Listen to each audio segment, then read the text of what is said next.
So first things first, for this Elimination Chamber review, my friends. Because there's really nothing eventful to talk about, really. Shout out to my friend, good mic work, Greg Morgan. Go subscribe to him. He said, make sure if anybody can do a wellness check on my friend Tomas, that would be great.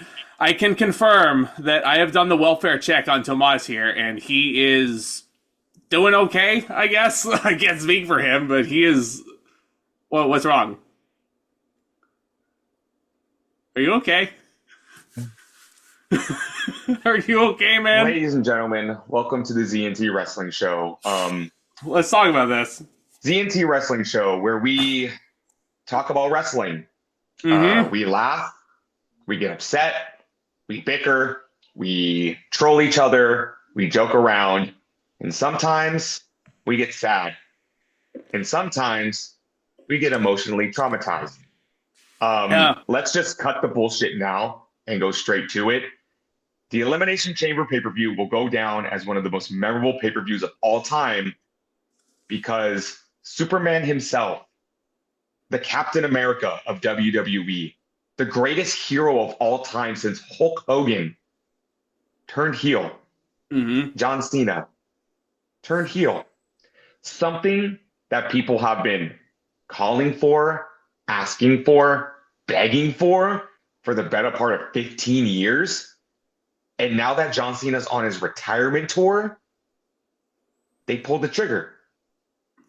And we can all say that we had it in the back of our mind. Hell, you can even say, oh, I called it. But you cannot say any of us truly saw it coming.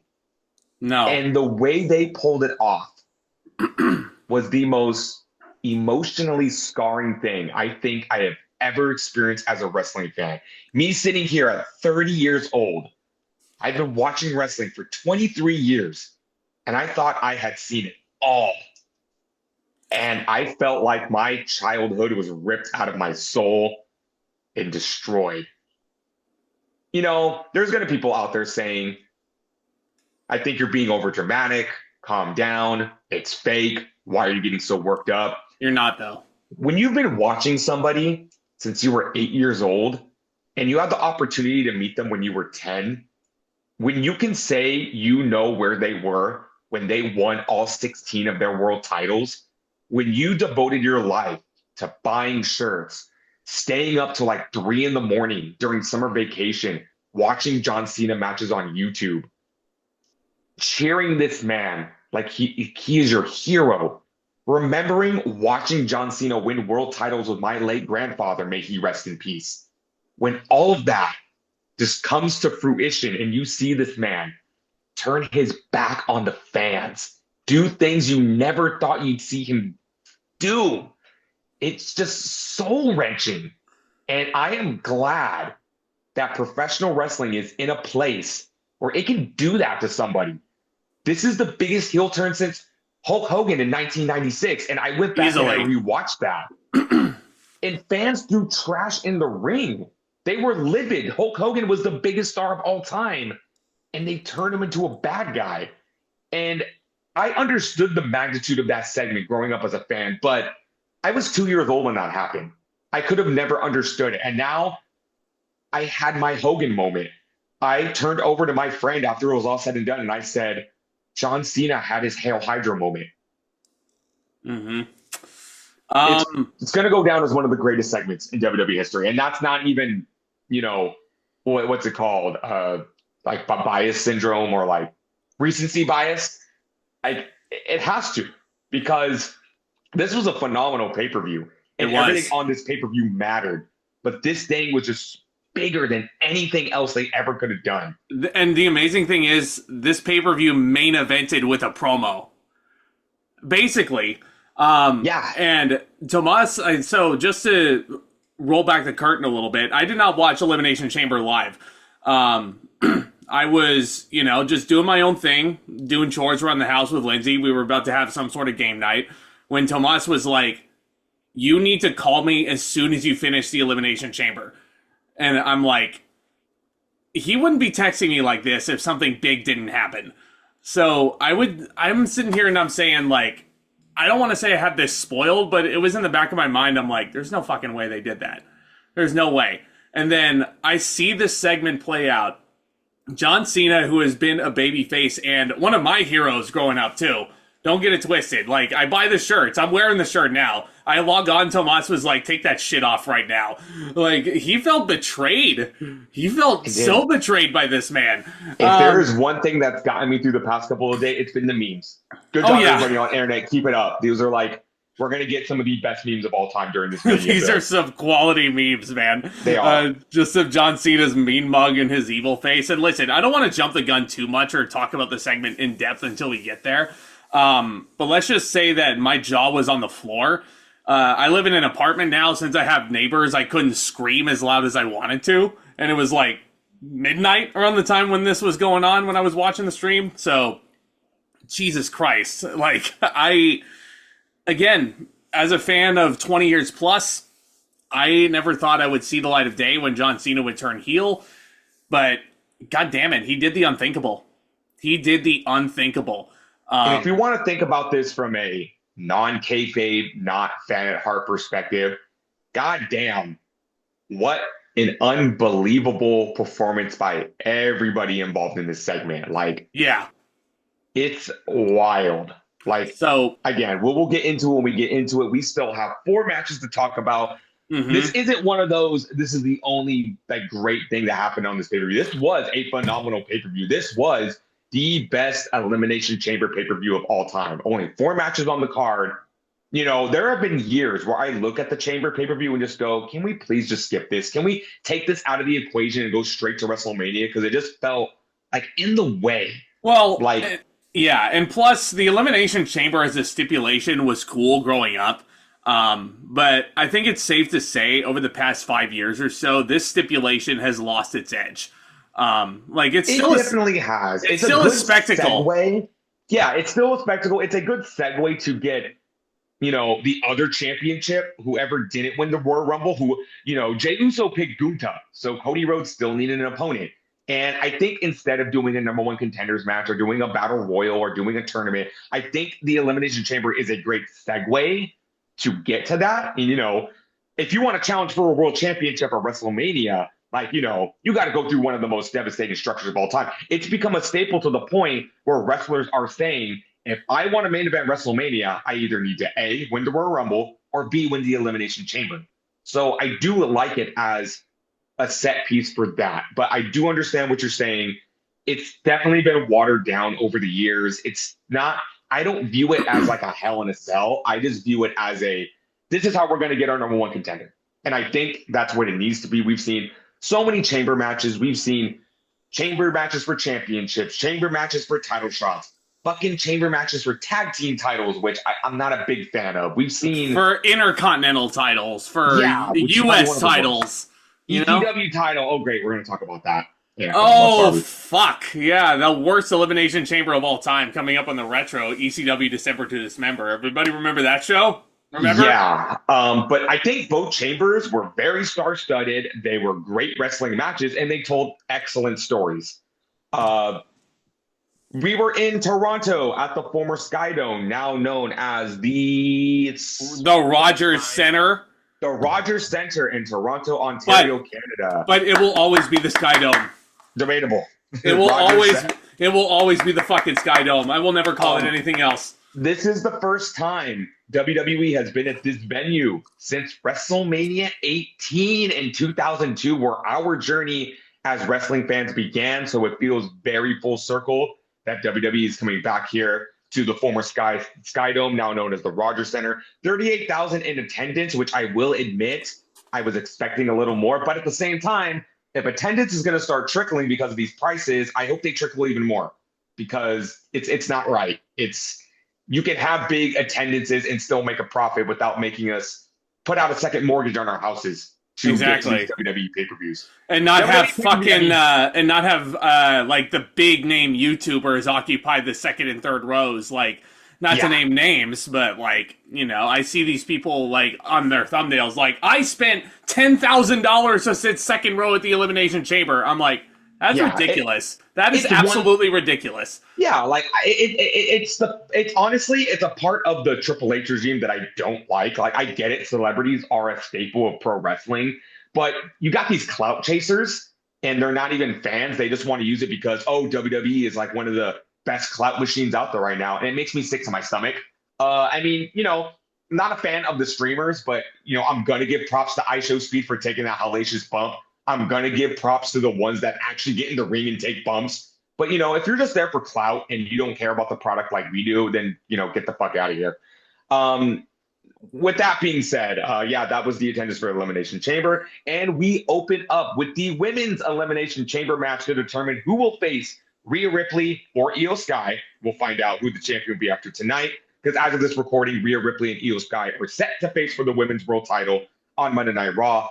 Who will challenge for the Women's World Championship at WrestleMania? You have Bianca Belair, Alexa Bliss, Bayley, Liv Morgan, Naomi, and Roxanne Perez from NXT. Well, this is a good field. This is a very good field of established stars and up and rising stars like Roxanne Perez, and of course the returning Alexa Bliss, who came back at the Royal Rumble. My favorite part about these chamber matches, especially these ones, it was very unpredictable. Yeah, we had our people who we wanted to win, but I'm gonna tell you right now, I got both of these chamber matches wrong. Yeah, I got the men's chamber match right at least, but the women's chamber, it was very much a toss up. I did not know who was going to win. We start off, and this pay-per-view, let me just say in terms of overall storytelling, this pay-per-view wasted no time in getting down to like resolving certain issues. So Liv Morgan and Naomi are going to start off wrestling. The bell rings, they circle around each other for about 5 seconds, and then for some reason a huge snowstorm hits the Sky Dome. Jade Cargill makes her return, and she is, for lack of a better term, I mean, she looks like a brick shithouse still. This is the first time we've seen her since the beatdown in the parking lot before War Games.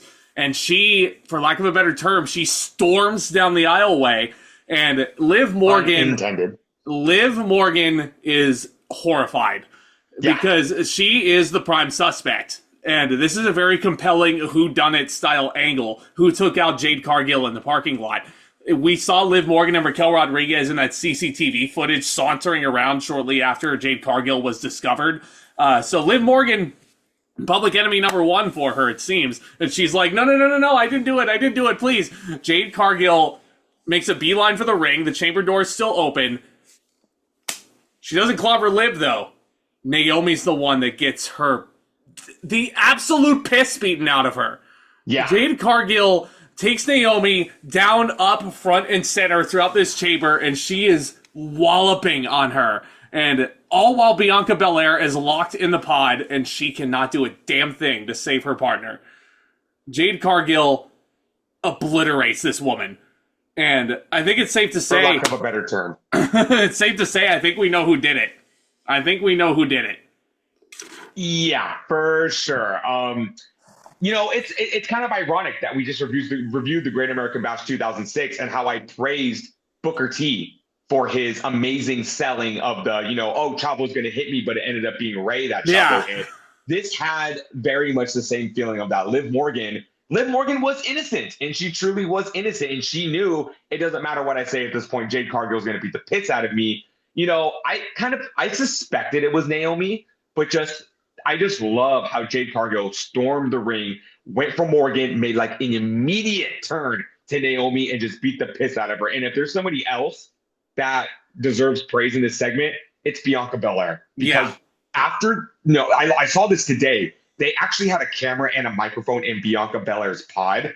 And she started off by saying, just yelling at Liv Morgan that, yeah, you're going to get it. And the minute Jade Cargill started beating down Naomi, Bianca Belair's face was in sheer horror, just screaming at Jade Cargill, please stop. What are you doing? What are you doing? Like, not even realizing Naomi was the one that did it. She was just so upset that Jade Cargill was beating down one of her close friends. And Cargill slammed Naomi into the wall. She slammed her through the pod. Naomi is trying to run away from this woman by crawling away from her out of the chamber. And Cargill just takes the front door to the chamber and slams it against Naomi's head. safe to say Naomi will not be getting a world championship match at WrestleMania. No. Alicia Taylor announces that Naomi can no longer compete and she's eliminated. And you want to talk about being a justified heel?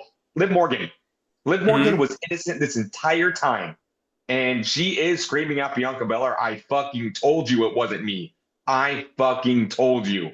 So Morgan, in my opinion, is the luckiest woman in the world. You know, she just won the women's tag team titles with Raquel Rodriguez, and now she gets a bye in the first few minutes of this chamber because Jade Cargill just laid fucking waste to Naomi. Well, I don't think Jade Cargill was feeling the glow on Saturday night.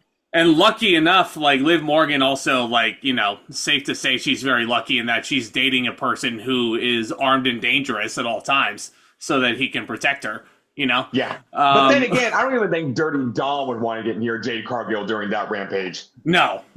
But, I mean, even then, Dom would probably even the odds because, you know, he served hard times.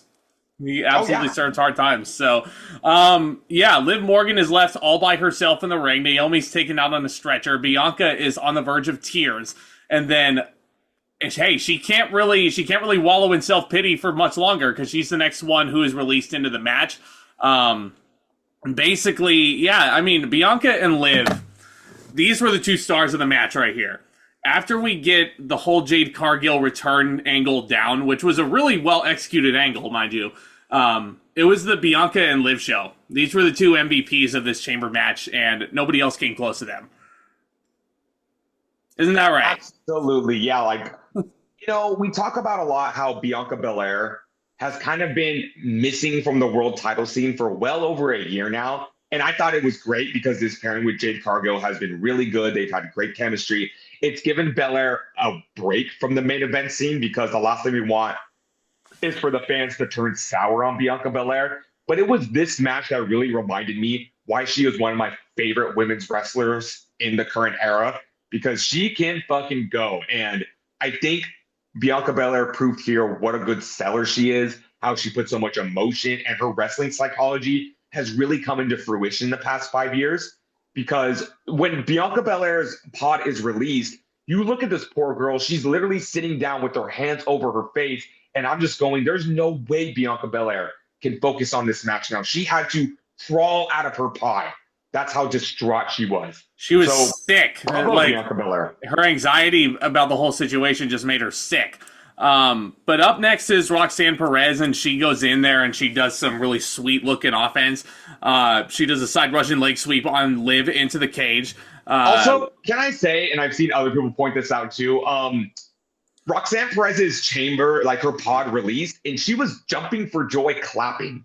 A little too excited to be a part of that chamber match, wouldn't you think? A little bit too excited. Again, which shows you how watered down the Elimination Chamber has become when someone is excited to enter a chamber match. Gone are the days of the graded floors and the unforgiving side floors of the cages. Now it's all padding. You can do a lot more high-impact offense, which isn't really a bad thing. That's definitely an improvement over the previous chamber structure, but it's definitely not what it used to be. And you know, I remember you brought that point up, and then I've heard other people saying the reason why they changed it because the wrestlers did not taking bumps on the steel grate, and no shit. Can you blame them? No shit. It's an unforgiving structure. It's supposed to fucking hurt, isn't it? And it being that close to WrestleMania, do you really want to risk injuring one of your main eventers? No, you don't. Remember what Eric Bischoff said? It was like over 20 tons of steel, 2 miles of chain, like that was supposed to. Over 10 tons of steel designed to punish the human body. 2 miles of chain. As a kid, I always look at those stats and go, did somebody measure it? Did somebody really measure if it was 2 miles of chain? I guarantee you this is not 2 miles of chain. Like, not this chamber, no. Maybe the original, no way. I don't know. There is no way. But out comes Bayley, who stands approximately 0.0% chance of winning this match as number 5. Even though she is going Bayley to belly on Roxanne, she is hitting her elbow drop. Perez gives Bayley a power bomb, frog splash on Bayley. You know, I mean, I say she had 0.0% chance of winning mainly because she's in there with Roxanne Perez, and I feel like those two would just cancel each other out. And they surprisingly didn't. I feel like when I rewatched the pay-per-view and when people brought that up, I was like, huh, that was kind of almost a given, but it didn't happen. Yeah. Maybe, they didn't want it to be too predictable, despite in the men's chamber, things playing out kind of the opposite. Like, you leave the men's chamber and you like have 3 ideas of what WrestleMania matches they're going to do. Right. And one that I'm actually kind of excited for, even though when it was first rumored, I was like, I don't know how I feel about that. But now I'm like, oh, fuck yeah. It's a house fight we've never seen before. Let's do it. We'll get to that when we get to that. So yeah, it was Alexa Bliss was the last person to enter this chamber, and God, I'm so happy to have Alexa Bliss back because she has become such a cool hybrid of her original character and her Fiend character, because her pod releases and the facial expression just immediately changed. She has this evil, sinister look on her face. When they dimmed the lights on her pod, I thought the lights were going out and the Wyatt Six were going to come out. But she just slowly saunters her way to the ring. She gets in the ring and she just starts throwing down with Liv Morgan. And you know what?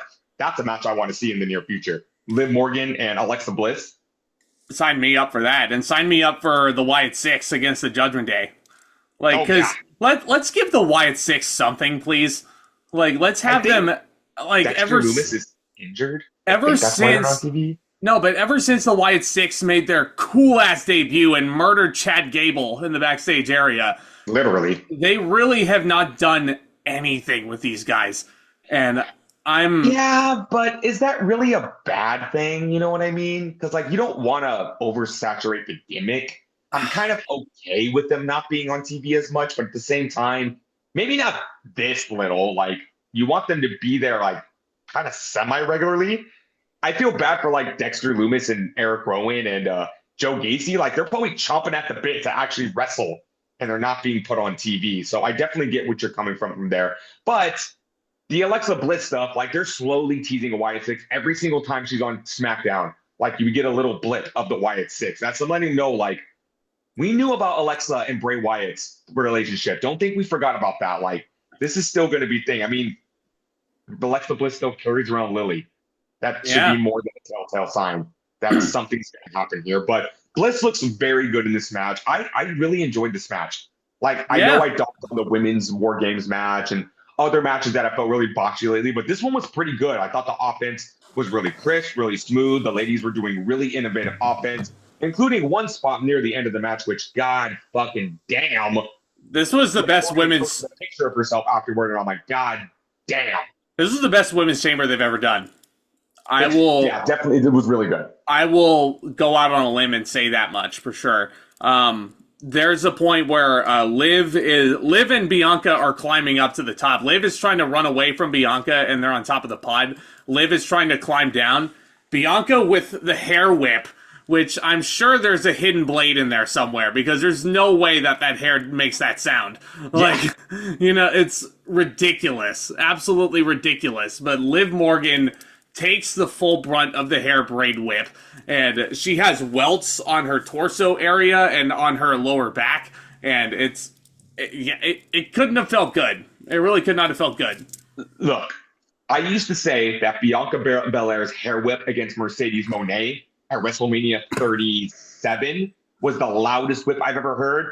This one blew it out of the water. And let me say again, I am so glad that the hair whip is saved for special moments like this. Mm-hmm. Because I remember when Bianca Belair debuted in NXT, and not only did I hate her, not only did I hate her gimmick, I hated the hair whip.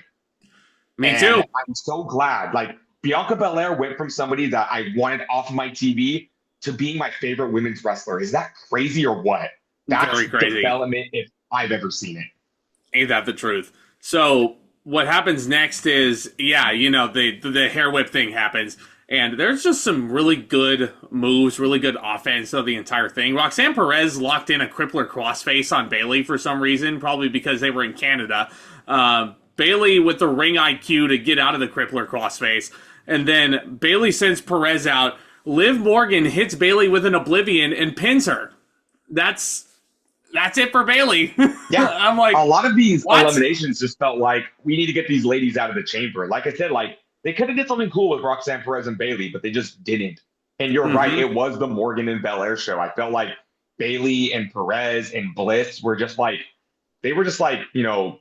like casualties of war. They were just casualties in this match. They really were. As was Roxanne Perez. After a really cool Tower of Doom spot, Roxanne Perez then goes for Pop Rocks on Bianca. Liv Morgan catches her out of the Pop Rocks attempt, hits a code breaker, and then Alexa hits Twisted Bliss on Roxanne, and she sends her packing back to the locker room.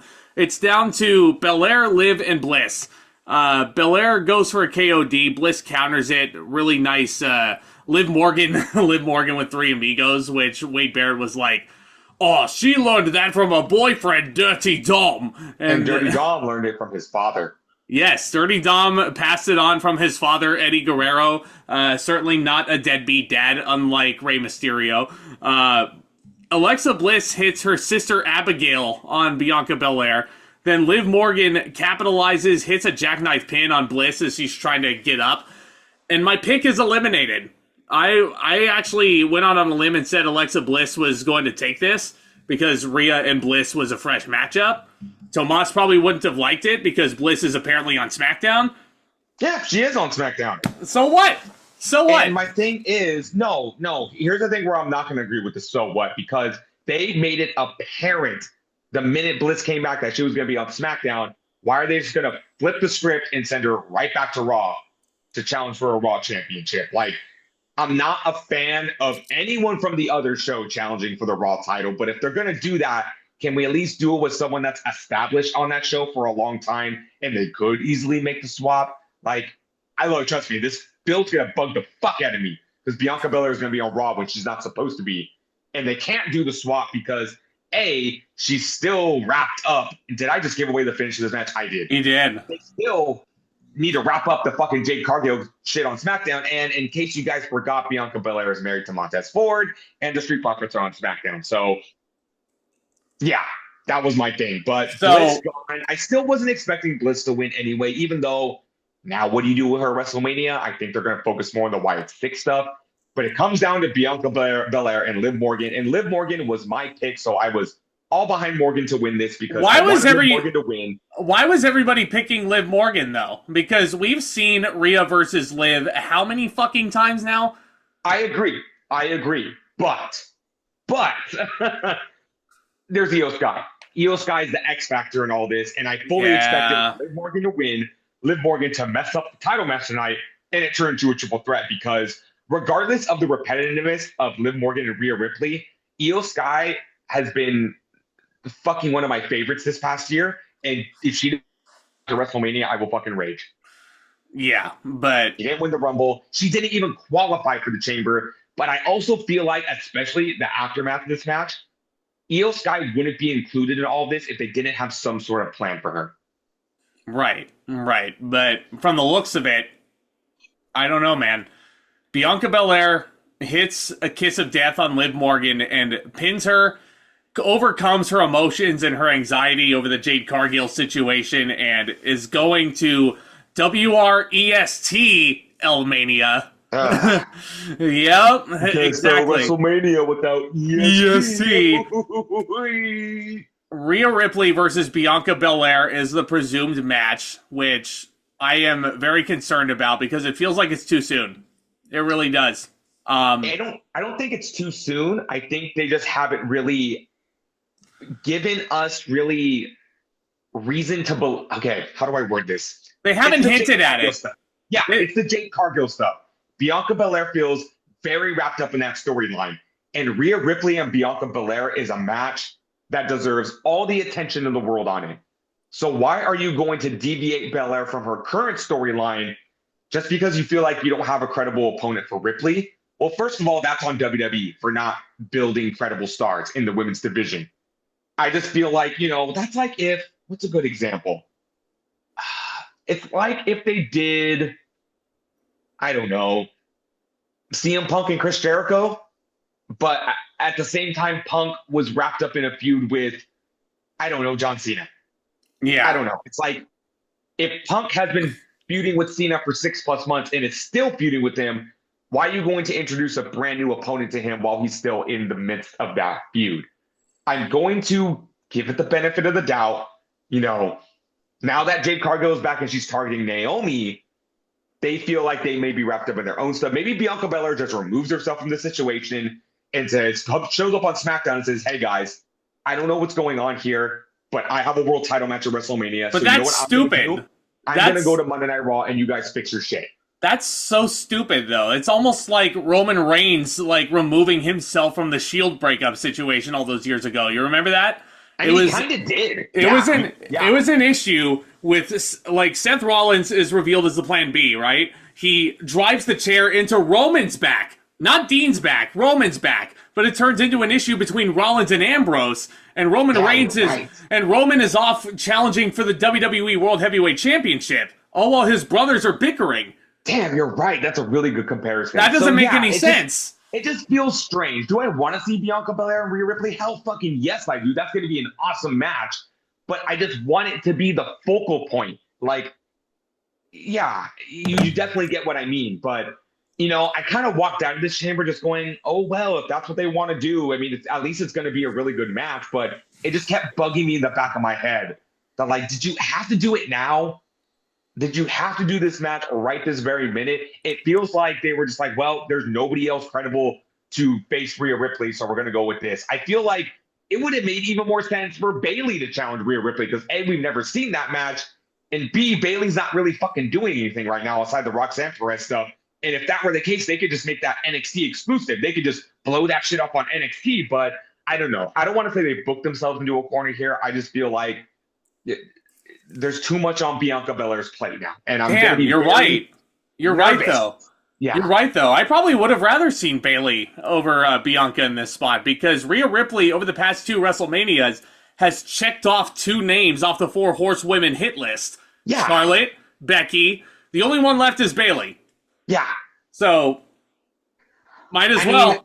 Because not going to necessarily give the benefit of the doubt to Triple H here. I'm just going to say, all right, let's see how this plays out. At least, you know, when this match was over, I also thought, well, you know what? We still got Tiffany Stratton and Charlotte Flair. We still got Jey Uso and Gunta. At least those storyline-wise are going to fucking play out to the best of their ability. I don't know how I feel about this. I guess we can talk more after Monday Night Raw tonight and, you know, the weeks to come. Maybe Io Sky can still be added into as a triple threat.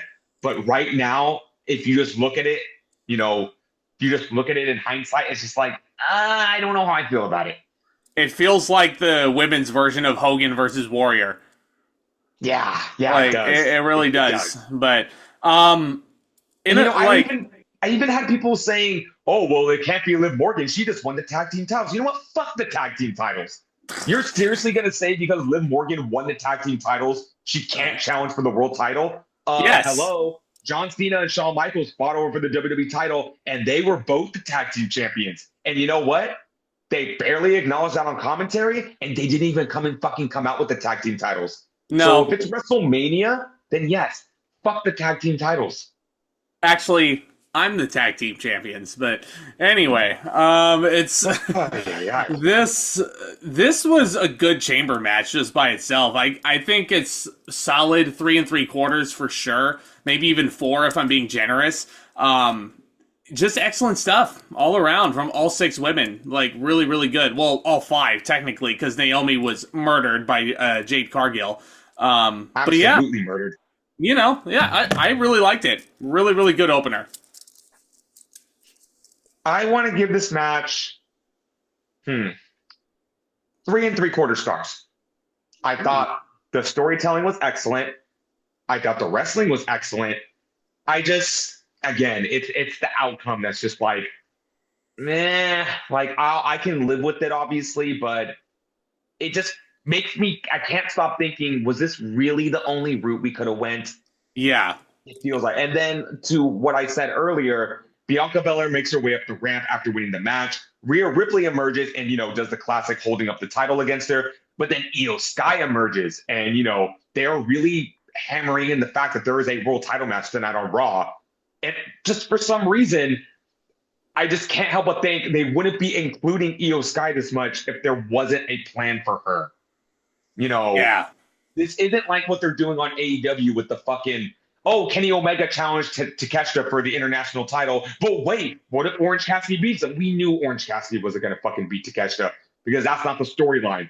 But with Io Sky is part of the storyline because she was fucked out of the Elimination Chamber, and Rhea Ripley went out of her way to give her a Women's World Championship match. Yeah. So they're really hammering in the fact that don't forget about Io Sky. I think, trust me, I would have much preferred Io Sky, Liv Morgan, and Rhea Ripley in a triple threat. But if they do Sky, Belair, and Ripley in a triple threat, I'm not going to sit here and complain. That sounds like a fucking dream match. It sounds like a match that could steal the whole weekend. Sounds like a banger for sure. Yes. And like, listen, in a vacuum, Ripley versus Belair 1-on-1 is probably going to be a great match as well. But yeah, don't count out Io Sky right now. That's my only thing. That is my only thing on it. So we'll see what happens tonight. Maybe there's some shenanigans. It's probably going to be weird seeing 3 baby faces go after the title in a triple threat, but I've seen weirder things happen, like John Cena turning heel. But anyway, what's next with keeping with women's wrestling is a tag team attraction. It is Nia Jax and Candice LeRae versus Tiffy and Trishy time. Tiffany Stratton and Trish Stratus. Tiffy and Trishy time. Listen, you cannot say, Tomas, that Tiffy and Trishy time is a random tag team. Because, look, they're wearing matching colors of the Toronto Maple Leafs. They were wearing matching Maple Leafs jerseys on SmackDown, custom ones. I mean, that's a team. That's a solid team right there. Let them go after the titles. I wouldn't mind that. I'm going to say, fuck that. I'm going to say absolutely fuck that. Here's the thing. Tiffany Stratton is from Minnesota. And you can say Minnesota are very close cousins to the Canadians. Mm-hmm. Yeah. So if you were wondering how this match came to be, so on an episode of SmackDown, Tiffany Stratton was defending the Women's Championship against Nia Jax. That match ended in a disqualification after Candice LeRae got involved. Trish Stratus happened to be in the arena because she is celebrating 25 years of Stratusfaction. She was interviewed about it. She was asked what she's going to do for WrestleMania. And after that match, Trish Stratus jumped the barricade and went to help Candice LeRae. They both ended up getting wrecked by Nia Jax. So why not have the dream team of Tiffany and Trishy time?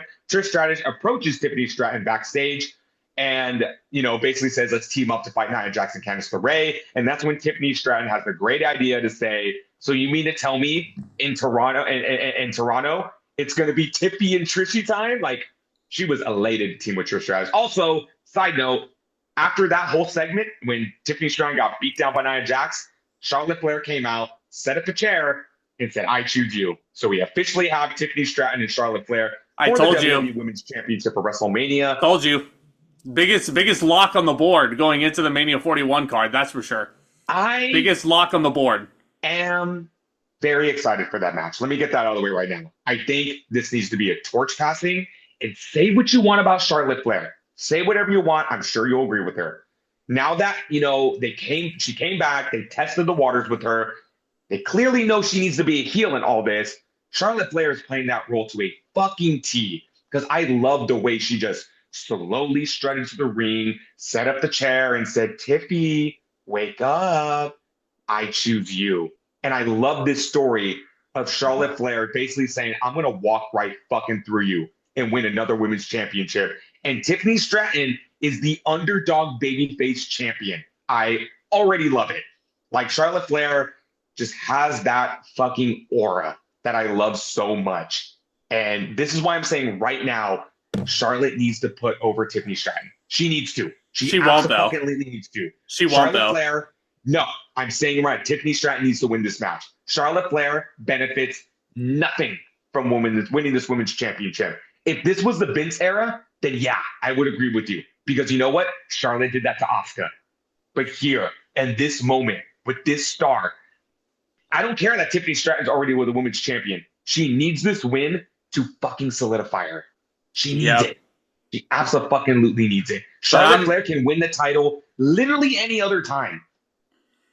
Hell, she's not with Andrade anymore. They could fucking draft her to Raw. She can go win the Women's World Championship. But this moment right here, this is Tiffany Stratton's time. I agree with you wholeheartedly. Tiffany 1000% should win, but I'm not counting on it. Just because it's Charlotte Flair, I am not counting on it. I am. I'm expecting to be in the minority, and I'm just hoping to be right, just because the way this is playing out, it just all goes back to Charlotte Flair. Nobody benefits from Charlotte Flair winning this title. No. We've seen Charlotte Flair win title after title after title. And I can only recall maybe 3 or 4 times where I was like, yeah, you need to put the title on Charlotte there. But here, I see no reason for it. But this was a nice little buffer, not only to, slow build to WrestleMania, because remember, we still have like a little under 2 months before Mania. Like, you don't want to burn out all the interactions and the promo time between Tiffany Stratton and Charlotte Flair. But also, it's tying the loose knots that is this Nia Jax feud, because what really upset me about the build to this is that the fucking title match went to a disqualification, and I know I defend Nia Jax, but we need to put her in the rearview mirror now. And it just feels like they are looking for a reason just to fucking hang on to that, her being in the title picture. And there's other things for Nia Jax to WrestleMania. 2 things. Number 1, her and Candice LeRae could challenge for the tag team titles. Number 2, which I think would be a hell of a lot more interesting, Nia Jax and Trish Stratus 101. Yeah, I mean, like, if they want, like, all those women's matches on the card, yeah, with Nia and Trish, Bayley and Roxanne, I want to see that at Mania. People are saying the 2 title matches. Naomi. It's like, I would love it if the card was filled with women's matches, but do you really count on WWE doing that? No, I really don't. I'm surprised by this match, because I don't really think it was anything all that spectacular, unfortunately. I'm surprised, number 1, that we did not get any Charlotte involvement. We did not see Charlotte Flair even on guest commentary, sounding like she's underwater. We also did not get, I was very, very shocked that Nia Jax took the pin here. I was very surprised by that. Trish, there were this was a solid match. There were two heat segments, though. Tiffany took some heat. Trish got the hot tag in her hometown in the Sky Dome. Nia actually applied a stretch muffler at one point, which I'm like, that should just be Nia's finisher.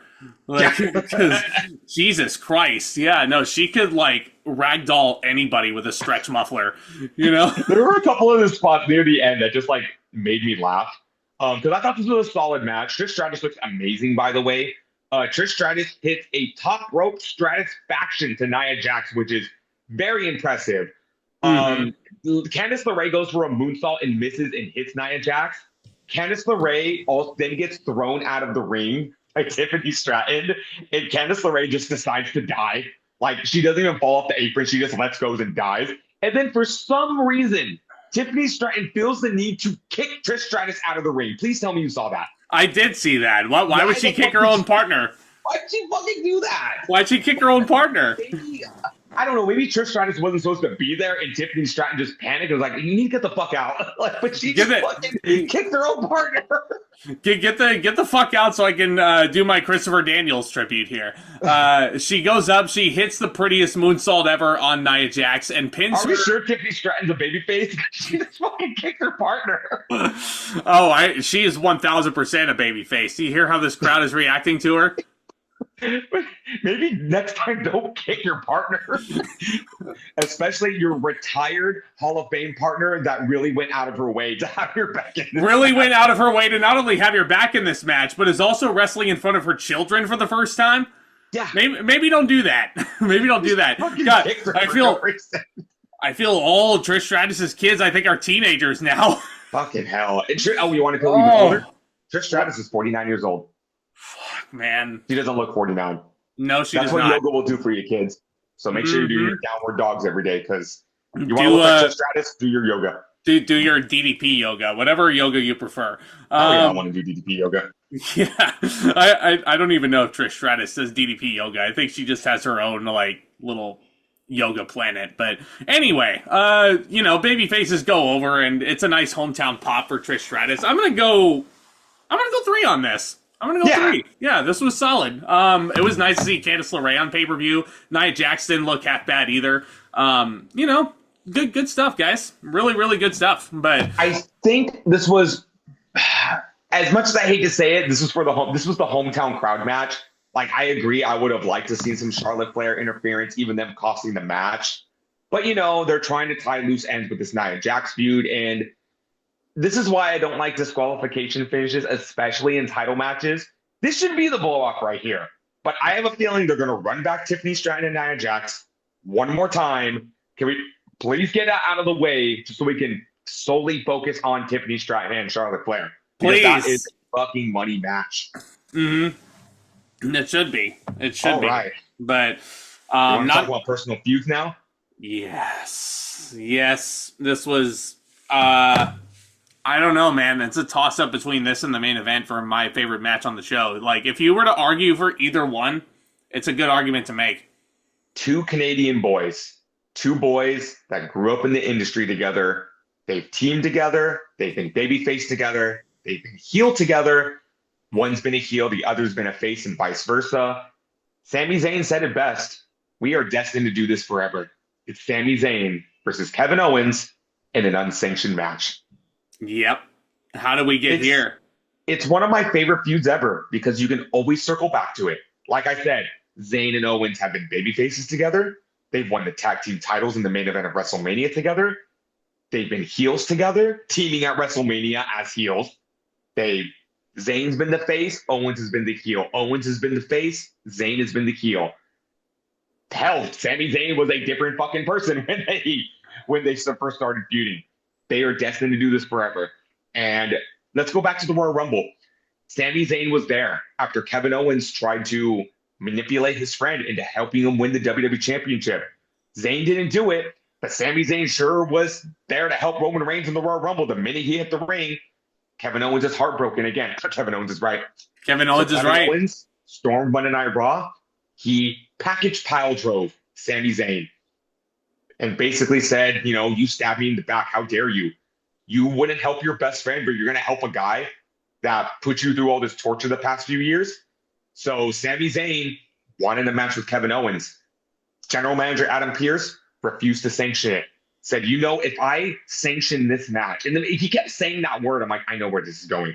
If I sanction this match, Kevin Owens can beat the hell out of you in Toronto. He can beat you in the concourse. He can beat you with weapons. He can break your neck. He can pile drive you all over the arena.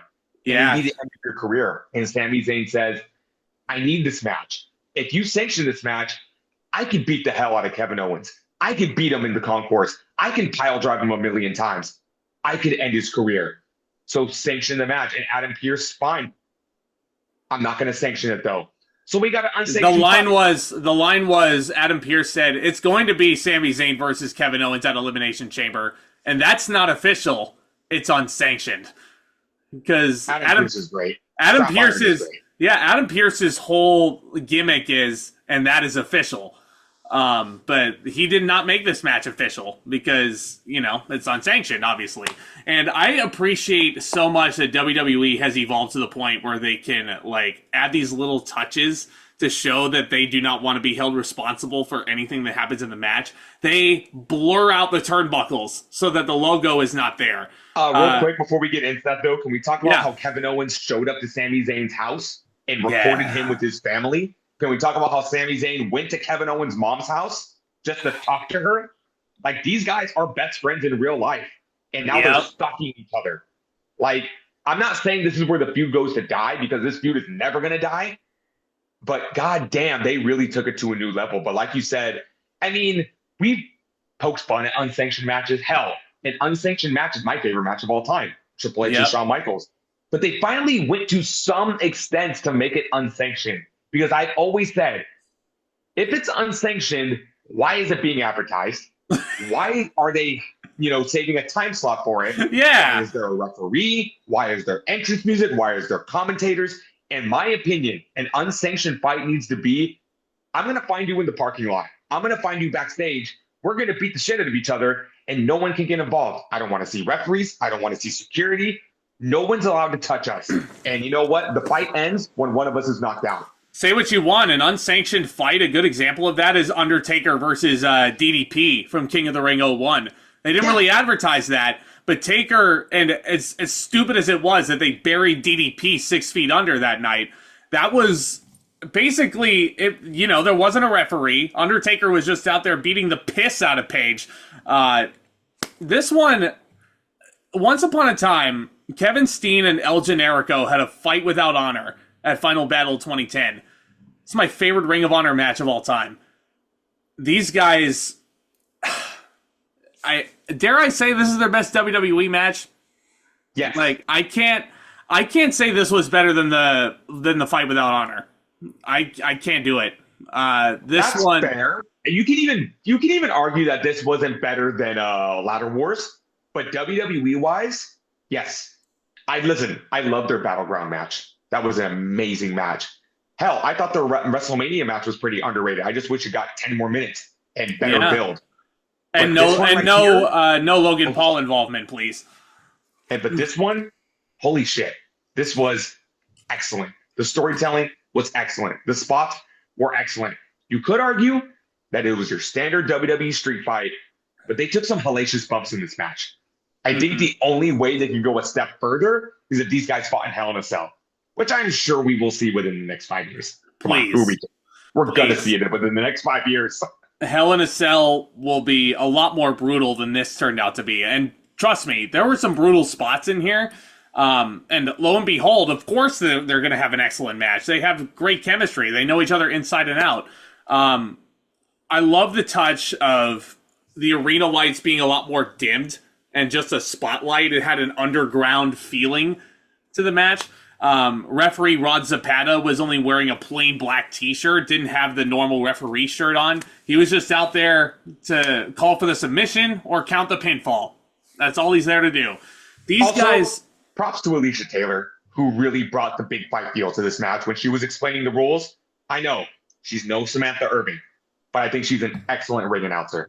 And I love the way she laid down the rules in this match.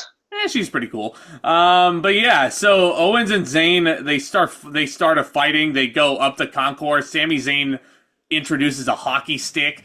Kevin Owens is like pulling the hockey stick into Sami's jaw, which again is a great freaking visual. And then starts fighting Zayn. Yeah. What the fuck? The only thing missing were the "you sick fuck" chants. That's the only thing missing. I think another thing missing from this match was thumbtacks. If I'm being honest. You know what the big thing missing from this match was fucking blood. Yes, but we will get to why they didn't do blood at the end of this show. I don't care. I'm okay with it. I don't care. This match needed blood. I don't want WWE to turn to AEW, and I want WWE to save the blood for the biggest spot of the night. They fight. I've got to the point where, as an adult in pro wrestling, I do not need blood. And if they're going to use blood, it better fucking count. They fight up the concourse. Kevin Owens is wearing a trash can at one point. He falls down the stairs, Mick Foley style. Sami Zayn blew Thunderbomb through a table with a bunch of drinks on it, which can't have been comfortable. Kevin Owens is landing on plastic. He's landing on aluminum. Yeah. That's not fun. And then he does it again through another table. Blue Thunderbomb. Table City this match was. There were so many fucking table spots in this match. Which kind of begs the question, does WWE kind of rely on tables too much? You could say yes, but at the same time, you couldn't tell from the crowd. Because the crowd pops every time for a table spot. Yeah, obligatory "we want tables" chance, of course. Sami Zayn is pushed off the top rope when he tries to do a moonsault by Kevin. Zayn does a front flip through a double stack of tables, which leads to a holy shit chant. Crowd, of course, pops big for it. They want to see table spots. Now, I'm sure you loved this spot. Well, before we get to that spot, Sami Zayn hits up for one hell of a kick, and he hits the referee. Kevin Owens hits the ref with one hell of a kick, doesn't he? Kevin Owens then counters with the KO Stunner. Charles Robinson hits the ring, and we get a close out there. And then Charles Robinson takes a hellacious clothesline from Kevin Owens. Like, fucking clotheslines this poor man out of his boots. And then here's the spot that I'm sure Zach would have loved if it actually happened. But the camera work on this spot was really fucking good. Kevin Owens pushes Sami Zayn up to the corner, starts screaming at him, saying, this is like, you can't even get the words out. This is all your fault. Kevin Owens sets up for the haluva kick, and I'm sure Zach would have loved it if he would have connected. But the minute Kevin Owens goes back to the opposite corner, the camera doesn't even have it on Zayn, but Zayn comes out of nowhere with the haluva kick of his own, and Kevin Owens kicks out of that. Then Sami Zayn pulls out a steel chair with barbed wire on it. Well, I love how that was set up, too. Oh, there was also a fisherman buster off the top rope through a table. Jesus Christ. Yeah, no, the fisherman busters in this match were gnarly. Sami throws one normal chair into the ring. He throws another chair into the ring. Then he goes under for a third one. And then he looks up. And he's like, do I do this? Like, he's conflicted. Like, does he really feel like he can hit his former best friend with what he just saw? Because it's so ungodly. Then he decides to pull it out. And it's a barbed wire steel chair. It is just everywhere. Like, props to whoever WWE's prop guy is. Because wrapping that steel chair in barbed wire to the point where it can still fold open. And, you know, these guys can actually sit in it. Like, that's... I don't know. That takes some skill, man. That takes a lot of skill. This wasn't shoddy ECW work. This was a pretty legit barbed wire wrapped steel chair. Mm-hmm. But Kevin Owens tries to rush Sami Zayn, and he takes a drop toe hold eye first into the barbed wire. Where was the fucking blood? Where was the fucking blood? Like, how does Kevin Owens take a drop toe hold face first into barbed wire and it comes out not bleeding? How is that possible? The blood felt more important in the last segment. Just gonna say, it doesn't matter. Doesn't matter if he goes face first into that barbed wire, he better be fucking bleeding when he comes out. But no, I mean, he didn't even get cut open hard style, which was very impressive. Then Kevin Owens takes a Blue Thunder bomb on the barbed wire, and I was convinced that was the finish, but it wasn't. Of course, Michael Cole is screaming at both Sami Zayn and Kevin Owens to stop doing this to each other because they are former best friends. Kevin Owens then hits a pop-up powerbomb. Sami Zayn powders out. And then you knew it was the end because Kevin Owens takes a steel chair, wraps it around Zayn's throat, Pillmanizes his throat into not one steel pole, but two steel poles, and then he hits the apron bomb. And I'm like, fuck, that's the end. Nobody gets up from that. Michael Cole is begging Kevin Owens to stop at this point. But Kevin Owens' hatred for Sami Zayn has overtaken him. He is just despondent. He's emotional. Kevin Owens is on the verge of tears. There's producers out in the ring. There's P.D. Williams, Jason Jordan. Finally got mentioned by name. Yeah. Every time they come out, I'm like, why do they always not mention these guys by name? And when Wade Barrett mentioned P.D. Williams, I'm like, that is fucking awesome. And they name drop Jason Jordan. They name drop Shane Helms. I'm like, these guys are Kenny Dykstra. Kenny Dykstra. These guys are the backbone of your, production team. Like, they deserve to be mentioned by name. Mm-hmm. They didn't name drop Dykstra, actually. He was out there. They just didn't name drop him. Owens hits one more apron powerbomb. Michael Cole is begging Kevin Owens to stop at this point again. Kevin rolls Sami into the ring. It's just like the NXT TakeOver Rival ending from 2015. That's a flex of a reference when the referee stops the match. We're just going to gloss over the botch. Because Owens did go for a second apron bomb, but he barely got Zayn up, and he just tapped him on the apron. So Zayn then started fighting back, and then Owens hit a second apron bomb correctly this time, and then rolled him into the ring. Got the cover, the 1-2-3. My heart was shattered a little, but Kevin Owens really needed this win. And then there was the aftermath, which, I would really wish if fans would let things play out, because I was watching this pay-per-view, and the minute this happened, my friend was going, Randy Orton's coming out. Randy Orton's coming out. I'm like, would you just let the fucking segment unfold like shit? Because Kevin Owens goes to package pile drive Sami Zayn on the concrete, reveals the mat and everything. And then Randy Orton's music hits. We all saw that coming. We knew it was going to happen. Randy Orton comes out to a tremendous ovation, rushes the ring, hits Kevin Owens with an RKO, but then the wheels start turning. The voices in his head. Orton's hearing the voices in his head. He wants the punt kick. The fans want the punt kick. He sets up for the punt kick, and then the producers stop him. The producers pull Kevin Owens out of the ring. There's security that's running in to try and stop Randy, otherwise known as WWE ID performers. Probably you'll be seeing on Evolve once that starts. Randy, you'll probably see him on LFG too. RKO's one, RKO's another, RKO's a third one. He's just going on a rampage. I think it's safe to assume it's going to be Randy and Kevin at WrestleMania.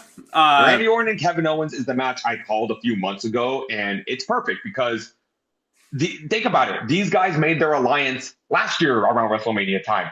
They were having the time of their lives trolling Logan Paul. They somehow maintained this alliance all the way until Owens pile drove Orton on that episode of SmackDown. It's a great way to finish off the feud. You know what? It may be a stretch, but I'm thinking I quit match. That might be fun. That It might would be fun. very fun. Because you saw what they did in Saudi Arabia. The bell never even rung. These guys cannot be contained in a regular match. I think it's got to be. Well, that would be the third straight pay-per-view with Kevin Owens doing a stipulation match like this. And hey, Kevin Owens is really good at those. Both of them have been bangers. This one is also going to get 4.5 stars. I love this match. I just feel like it was missing that little bit extra oomph of violence to up it to the 5 stars. In all seriousness, I do understand why you're saying there needed to be blood. And I do agree that there needed to be blood. I just understood that it had to be a sacrifice for what they were saving the blood for. But this was an excellent match. I mean, it's Kevin Owens and Sami Zayn. They are peak at this point in their career. It was an excellent match to continue an excellent feud. And you know what? I am really happy they did it here and not at WrestleMania. Because WrestleMania just would have felt like a cop-out. And I want to see Orton and Owens resolve their resolution. It's a brand new matchup. Nothing against Zayn and Owens, but they technically already had the WrestleMania match. Don't get me wrong. I would love a WrestleMania match between Kevin Owens and Sami Zayn that A, has better build, B, doesn't feel rushed, and C, most importantly, isn't a 10-minute match. That was ridiculous. Owens and Zayn 10 minutes at WrestleMania? Well, he also was a Vince product. Yeah, you also got to remember, Vince was the one booking it, and these guys got 28 minutes to work this match, which is plenty of time. It was excellent. This match was excellent. And, I'm going to rip that Band-Aid off now. If Sami Zayn does end up working Karrion Kross at Mania, cool. Awesome. I think Karrion Kross, with his work the past 6 months or so, deserves a big spot like that. His booking has not been bad the past few months. He no longer has the ball and chain that is the Final Testament. I saw a great meme the other night, and it had Karrion Kross on there, and it said, fans be like, push Karrion Kross. Okay, Karrion Kross and Sami Zayn at WrestleMania. Oh, no, not like that, though. Don't push him like that. Guys, push doesn't always equal title match. Karrion Kross getting an opportunity to work a star the level of Sami Zayn at WrestleMania, how do you push somebody? Let me guess. Push doesn't always equal title match. Let me guess. Push Jey Uso. Jey Uso wins the Royal Rumble. Okay. No, we didn't mean that. We didn't mean that. Bryan Danielson said it best, guys. Fickle. I'm going to agree. Fans. 4.5 stars. When I first saw it, I was going to go 4 3/4. But I do agree with you. A little extra violence would have been nice. It's unsanctioned.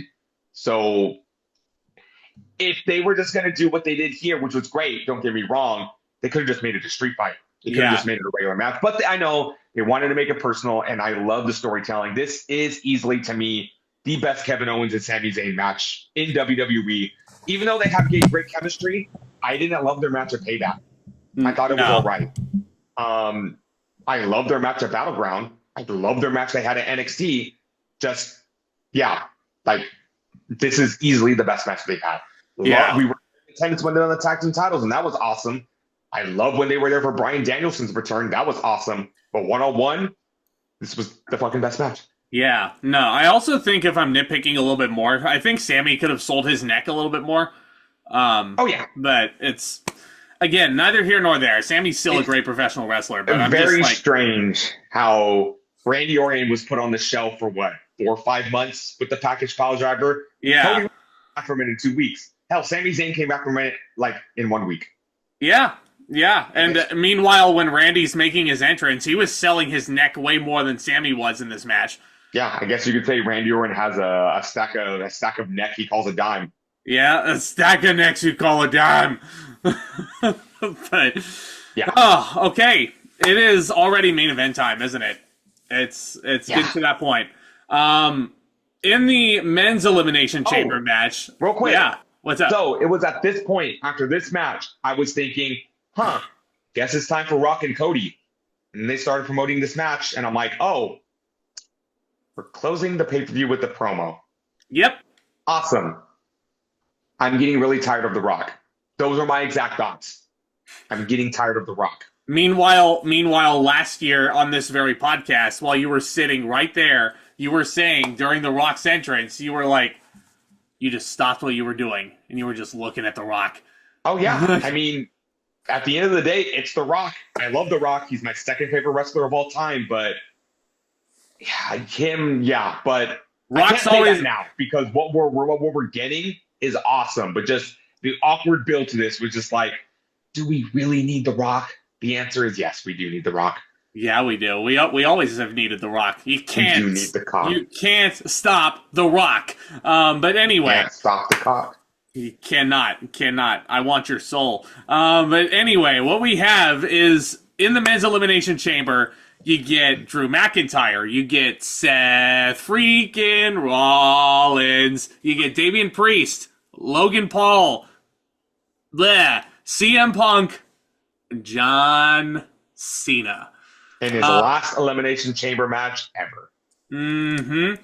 Match starts off with Drew and Seth, which seems like a fitting start because these guys were at each other's throats last WrestleMania season. Drew beat Seth Rollins for the World Heavyweight Championship. Drew won the Elimination Chamber match last year to get Seth Rollins at Mania. These guys, I mean, they have a really fun little sequence to start the match off. There were some finisher counters, like... McIntyre immediately tries to Claymore Seth Rollins like he did at WrestleMania last year. He misses the Claymore. Rollins immediately goes for a curb stomp. McIntyre and Rollins have excellent chemistry. I know I was in the minority, but I loved their match at WrestleMania last year, despite it being a finisher spam heavy match. I thought it was great. It was really good stuff. Really good stuff for the first opening part of the match. It should also be noted that, like last year, Logan Paul was drawing stuff on his plexiglass again. Logan Paul also came out with the American flag, and it's like whether you want to admit it or not, he knows how to get heat. I think we should also address this. They actually had the gall to send someone out there and sing America's national anthem in Canada, and then the Canadian crowd rightly boos them. And Pat McAfee on commentary is sitting there like, how dare this Canadian crowd boo our national anthem? I don't know, Pat McAfee. Have you seen our country lately? It's not. Have you seen our country? Exactly. And Logan Paul goes out there with the American flag right after he had Trump on his podcast not too long ago. You can see why I hate Logan Paul, right? You really can. No, I think you love Logan Paul, actually. No. I think you secretly love him. No, fuck the MAGA. I think you want him to be your boyfriend. Fuck the MAGA Rick. I said it. Wow, how rude. I said it. Rude of you to say. I said it. He's the MAGA Rick. That was an extremely rude thing for you to say. You respect our Prime Minister. No, fuck Prime. I'd rather drink Gatorade. But anyway, up next is Damian Priest. Tomas, are you ready to all rise for the punishment? All rise for the outlaw. Baby! Okay, yeah. No. I'm glad Damian Priest still has his music because it makes me think of Old Judgment Day. And I miss Old Judgment Day. I'm glad Def Rebel doesn't put out all shit. Like Yep. The only thing missing was Priest hit the lights. Which is a great finisher. Mm-hmm. It's way better than the Razor's Edge. Did you ever see Damian Priest actually spoke about that? Chris Van Vliet asked him about it. He asked him, so when Cody Rhodes came back, were you told to change your finisher? And he goes, no, not really. I mean, yes, but I talked to Cody about it, and he was like, well, it's going to be weird if I'm doing your finisher. And Cody was like, okay, I mean, you don't have to change it, but I kind of agree with you. And Priest said, like, well, it's not exactly the same thing. Like, it is a reverse, like, spinning neck breaker, but we kind of both do it differently. But then Priest said, yeah, fuck it, I'm just going to get a new finisher. Just do the South of Heaven choke slam. Let's do that. That's a cool Outside of finish. heaven. It's a cool finisher. But then, It is, but I do miss saying hit the lights. yeah. Priest, there's a fun Tower of Doom spot. Superplex to Priest while Drew hits a superplex on Rollins at the same time, which is gnarly. Again, you can't have a Tower of Doom spot in the women's chamber without a Tower of Doom spot in the men's, right? I guess it's all. I guess it's all fair. So in comes Logan Paul. He doesn't look terrible in this match. Fans fucking hate him because he brought out the American flag, as they should. Also, you talked about him drawing in his pod. He drew OVO. Drake was in the crowd, but they never referenced him because they knew what would have happened. Remember, Drake's not like us. He's not like us. Kendrick Lamar was right. Yeah, he's not like us. Yep. But at least he didn't draw that weird S like he did last year. I will say Logan was a hell of a lot funnier last year than he was this year. I think Logan's focusing more on pissing us all off, and he's doing a great job at it. Yeah. But yeah, Logan's in the match. Did anything of importance happen in this segment before the next person came out? No. John Cena just comes out and he starts hitting attitude adjustments on people. Oh yeah, he hits one. He hits one on Priest, then he hits the Protoplex onto Rollins, and then he hits it on the Logan. He then hits the 5-knuckle shuffle onto Logan. And look, the Cena retirement tour, I mean, in hindsight, it's great and all. It's great that we get to see Cena for one last year, but goddamn, is Cena really just sticking to the 5 moves of doom so far?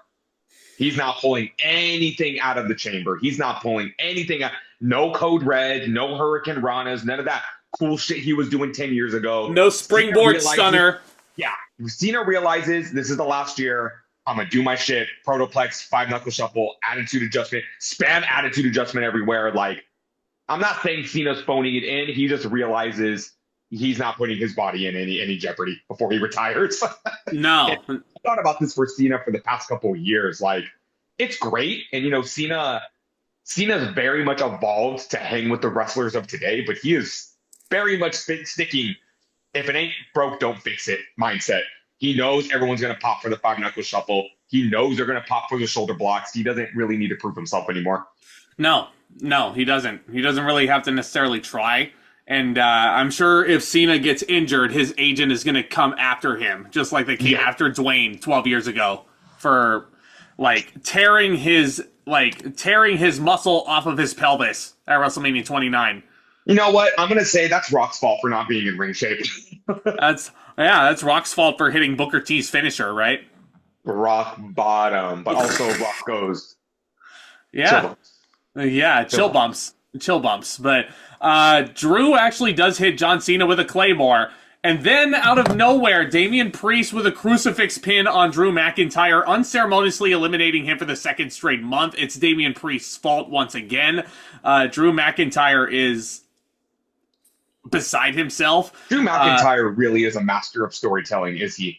Mm-hmm. Because this whole build, it's been, I'm going to eliminate John Cena. I'm going to embarrass John Cena.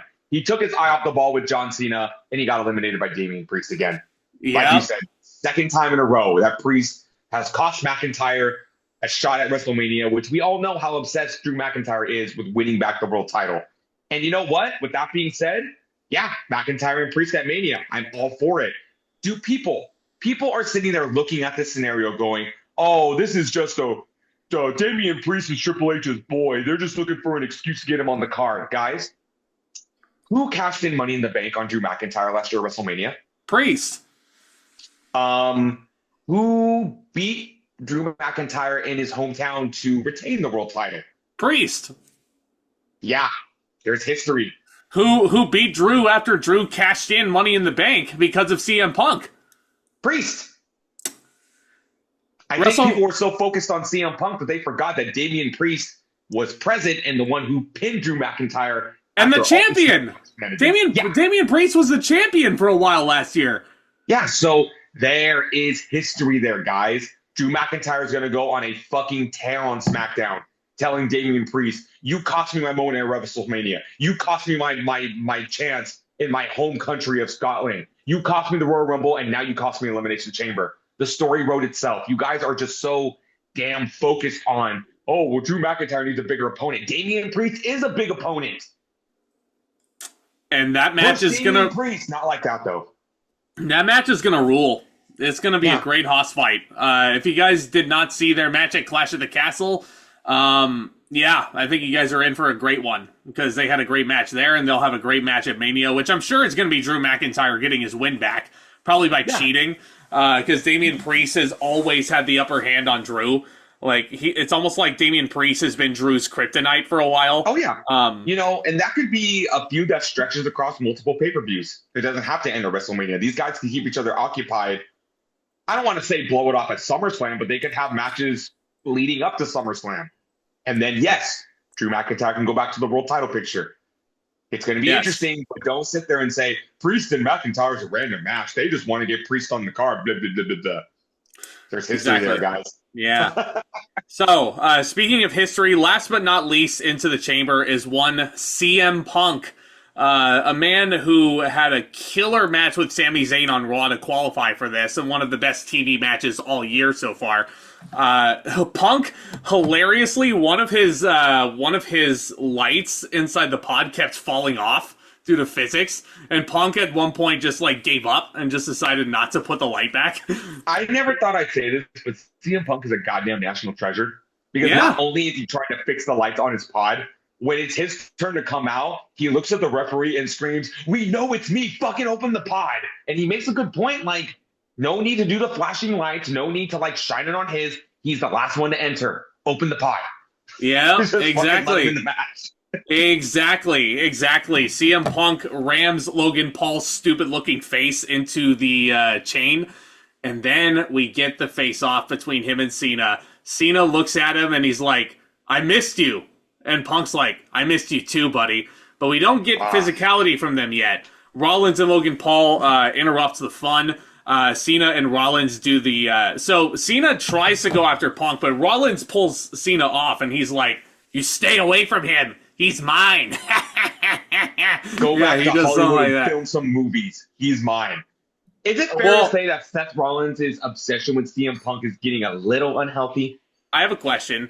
Where else would John Cena go to film movies other than Hollywood? Budapest? Africa, apparently. Yeah. Is it safe to say that Rollins' obsession with Punk is getting a little unhealthy? Just a little. Just a smidge. Just a smidge. Because it's making Rollins damn near unlikable. Like, look, we get it. You don't like CM Punk. He walked out on us 10 years ago. You don't like, what he stands for. You don't like his attitude. That's fine, but it's getting borderline obsessive. Yeah, it's like, can't these guys just like make out already? Yeah, sure. I mean, you saw the sexual tension between Seth Rollins and Roman Reigns. Like, fuck, it's even crazier between him and Punk. Yeah, it is just gnarly. Yeah, just wait till we get to the closing segment. But basically what happens is Rollins and Cena do the yay boo stuff. The crowd is booing Seth Rollins, of all of all people. But yeah, it's what happens then is Rollins and Cena are doing their thing. Logan Paul, that empty-headed fucking dumb fuck, hits a buckshot lariat on both guys, and then he goes for a buckshot lariat on CM Punk, which is something you should never do. CM Punk is the master of that move, so you should never try it on CM Punk. What happens then is Punk catches Logan Paul out of the buckshot lariat, hits him with the go to sleep, and pins his ass 1, 2, 3 in the middle of the ring. See you fucking later. Thanks for coming. We're down to 3. It is Rollins, Punk, and Cena, who it should have come down to. Wow. Yeah. Wow. just wow. That was a lot. Matches unfolded. It's like all 3 generations of me watching a wrestling fan were present there in the ring at the same time. And how about Cena and Punk double teaming Rollins, hitting him with a heart attack? That was some WWE 2K25 shit right there. I had to just sit there after that spot and go, John Cena and CM Punk just hit Seth Rollins with the heart attack. Only in stores tomorrow, by the way. WWE 2K25, not a cheap plug at all. This video is not sponsored. John Cena and CM Punk then they start their little sequence, and Cena goes for a handshake out of sportsmanship in the middle of the Elimination Chamber, which is unheard of. Punk says no, he's not going to shake his hand because he's going to hug John Cena. And I'm like, man, just the emotion in this thing and the memories that are just flooding back from like 10, 15 years ago. It's just... You telling me, man, during this exchange right here, I thought I was in high school again in 2011 watching these guys fight for the WWE Championship. Yeah, and hey, let's just say that their chemistry has not been lost. No. It really hasn't. Their counters were ungodly amazing. Cena going for the STF and then Punk countering it into the Anaconda Vice. It's the stuff of legends. This is stuff of legends. Yeah. And then the classic Cena Punk spot where Punk goes for the crossbody block, Cena catches him, rolls out of it, and then hits Punk with the attitude adjustment. It's little things like that. It's like, God damn, these two are like two of my favorite wrestlers ever. And never in a million years, I'd see them wrestle again. Punk also gets a go to sleep on Cena, which he kicks out of. This is just really good stuff right here. Cena locks in the STFU, and Punk is able to crawl out of it. STF. And then I loved the camera work on this, but goddamn, the pettiness, the fucking pettiness. Punk crawls to the outside of the ring, and you don't see it fucking coming. Oh, wait, no, I'm kind of jumping ahead here. Well, we're skipping the Seth Rollins elimination. Yeah, exactly. Yeah, I'm sorry. Punk does hit a GTS onto Seth Rollins, right into an attitude adjustment from Cena. Punk falls into the pin, and Punk eliminates Rollins, and his head is ready to explode. Rollins is pinned by CM Punk again. And then Punk and Cena get back into it. Yeah. Rollins, when are you just going to realize that Punk's just better than you?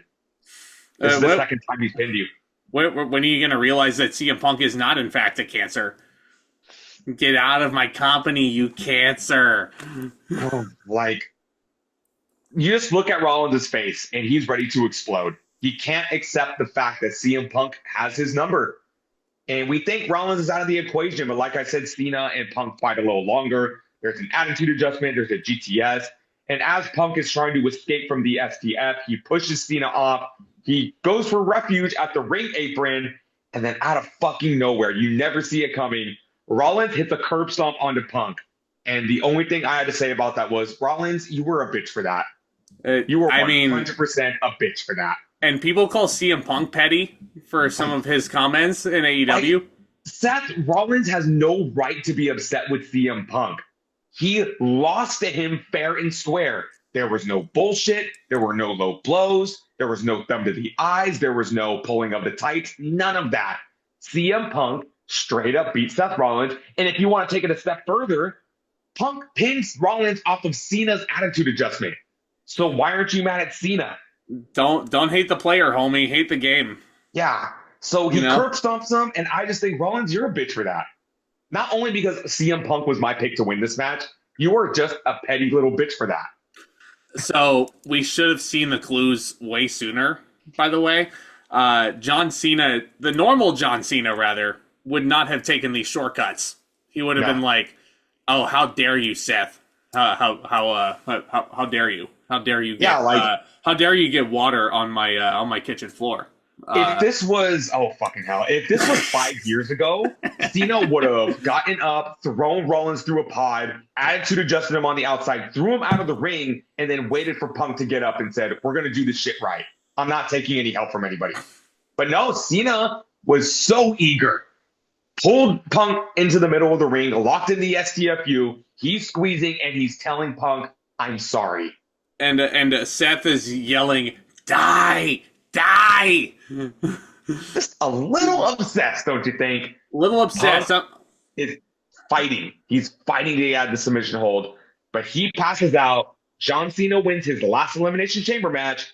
John Cena's going to WrestleMania. Not only that, WWE Championship. Not only that, but he also ties Triple H for the most Elimination Chamber victories by anybody in history with 4. Yep. So that is a stat and a half. Cena won in 2010, 2011, this one, and 2006. Thank you. Yes, 2006. New Year's Revolution. Yep, New Year's Revolution. Yep, he was bloody out of his ass. This match was excellent. I'm going to give it 4.5 stars. The storytelling alone really sold what it this was match great. was all about. It was great. Yeah, 4.5. I was very surprised again by this match because I was almost certain we were going to get some sort of Roman Reigns interference, perhaps costing Seth Rollins, but no, Seth Rollins lost fair and square. It begs the question: what the fuck all three of those guys do if they're not in a triple threat? You know, it's very intriguing. And my thing is, if they want to do a triple threat, that's okay. But can you put something on the line, like a number one contenders match for a world title? Because look at all three of those guys.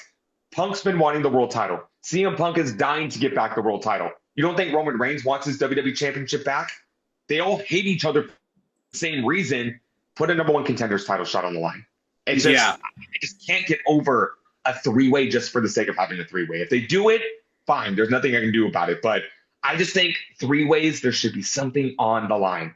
Right. Can we at least be happy it's not going to be Seth Rollins, CM Punk, Roman Reigns, and Cody Rhodes in a four-way? Because I thought that was the stupidest fucking idea I've ever heard in my life. This isn't 2000. It's Cody Rhodes versus John Cena, sure enough. And let's just say that if it just sat right here, I would be excited and compelled to see it. It's a match that Cody would have wanted against Cena anyway. But John Cena fighting Cody Rhodes, this babyface version of John Cena, it's like he's fighting himself. So the match would have been kind of boring.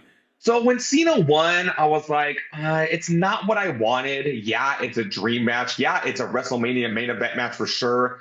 I just thought Punk and Cody would have been a hell of a lot more fun. If the build would have been a lot more fun. Like they could have had more fun with the match. But now you interjected The Rock into this situation.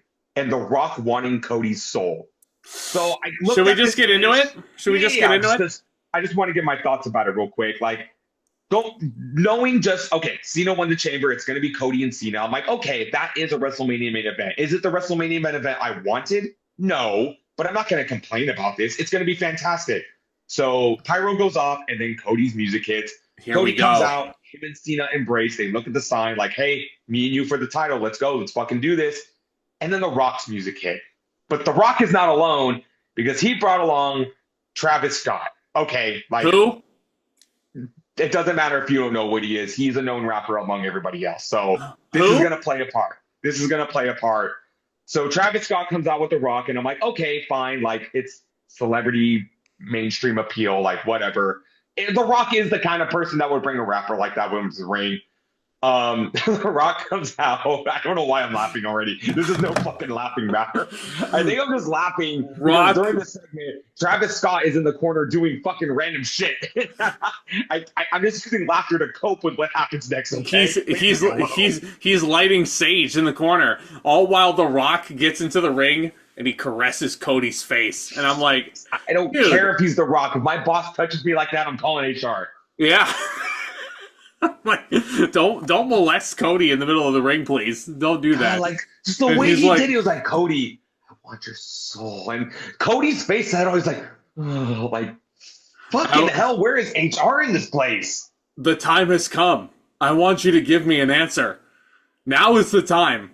I want your body. I want your mind. I want your soul. So my question is, why does The Rock want Cody's shoes so badly? Why does he keep asking for one of his souls? Why does he keep doing that?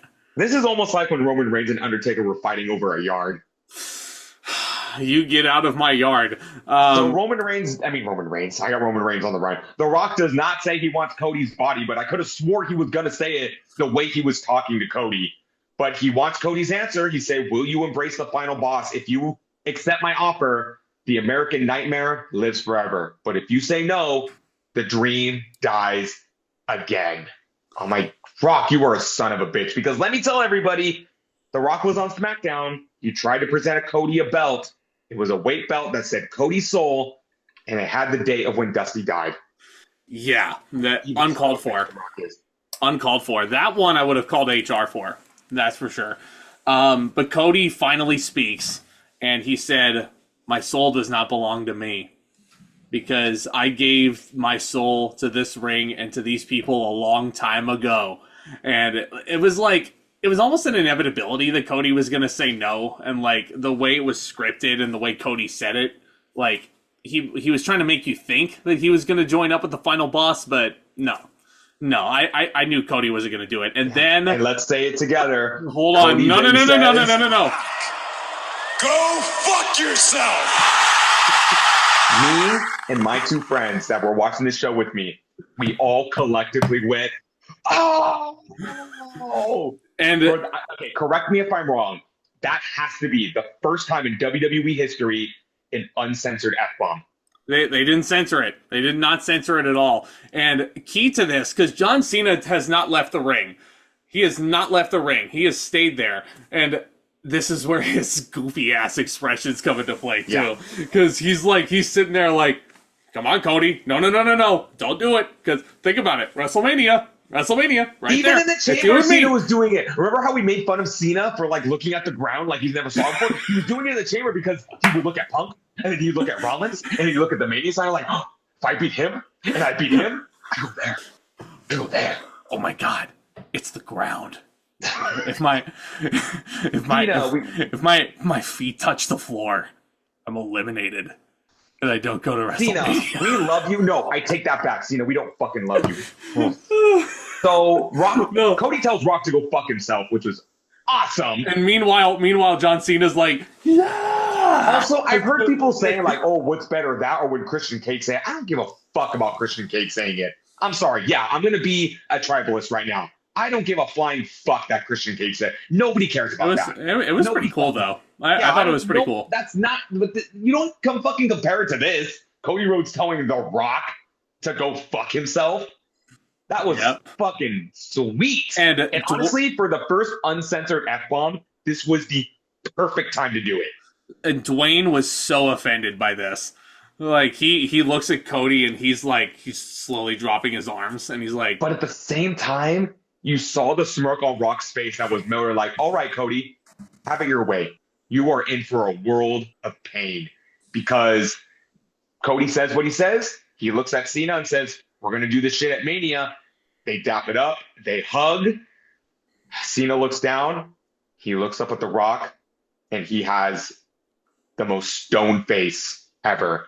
Then The Rock motions back. Cena stops his stone face, smiles at Cody, kicks him right in the balls. Heals him in the dick. And John Cena looks down at Cody. The crowd cheers at first because they never thought they would see this. But then when they see how much Cena actually brutalizes this man, then they start to turn on him. Everybody starts to... takes the Rolex that Cody gave The Rock. And I thought it was brass knucks at first because I see Cena like this, and I'm thinking Doctor of Thugonomics. Even Michael Cole thought they were brass knucks. And Cena just nails Cody with the watch. And let me tell you, again, I screamed in horror when this happened. And I sat on the ground with my hands buried into my face, not believing what I was seeing. And then after Cena does that, he rips his shirt off, and then he just mounts Cody and starts beating the fuck out of him. He's choking Cody with his tie. It's a direct callback to the Nexus angle. He takes the championship belt, and he nails Cody with it, and then he just holds it up to the camera. And I'm like, I never thought I'd see an evil John Cena holding the WWE title. Mm-hmm. And then when Cena just continues the beatdown, that's when I looked up in horror and I just started yelling, Cena, please stop. Please stop. Because I felt like my childhood was being ripped out of my soul. And every single moment I had watching John Cena as a kid flashed before my eyes. It's like... I could not believe what I was seeing. Someone who I actually watched a video of who was in the building that night, they said it was like watching Bambi's mom die. It doesn't feel right. It does not feel right. But I closed my eyes and told me like, this isn't real. This is not happening right now. And then, okay, I gotta interject some comedy into here because we're gonna go back and like cover the rest of this. But when this was all over, I remember just sitting there with my hand on my face, and there was silence throughout all of this. And when I finally managed to muster some words, I just went, Travis Scott didn't need to be there for all that. That was my one issue with this entire segment. What the fuck was Travis Scott doing there? Travis Scott joins in the beatdown. And him and Cena, listen to this statement I'm about to say. Travis Scott and John Cena held Cody Rhodes down while The Rock whipped him with the belt. I feel like I just reached into my closet, grabbed the 4 randomest action figures I could find, and just set up a little segment with them. For the biggest wrestling segment since Hogan's heel turn and Bash at the Beach, Travis Scott, yeah, he felt so fucking out of place. The only thing that I feel like, here's the deal though. Here, hold on, hear me out. The only thing that I feel like would make Travis Scott's involvement make sense is if Cody fucking brutalizes him on the road to WrestleMania. Oh yeah, think about it. I agree. Is Cody going to beat up John Cena at some point during Mania season? Probably not. Probably not, no. Is he going to beat up The Rock during Mania season? Hell no. No. Hell no. That's why Cena's there now. Cena's going to make sure Cody doesn't lay a hand on The Rock. Yep. Which is a crazy statement. But then Rock takes the belt and he just starts whipping Mama Rose's little boy. Starts whipping the shit out of him. The husband of the son of a plumber. Just, oh my gosh. And then the blood starts trickling down Cody's face and the beatdown just continues. And the damnedest image I've ever seen in my life. Once they're done beating him down, Cena just puts his foot on Cody's neck. The image that I have up right now, it is The Rock and John Cena standing side by side, mean mugging the camera. John Cena with his hands on his hips, and he's just standing over his game that he's just hunted for the final boss.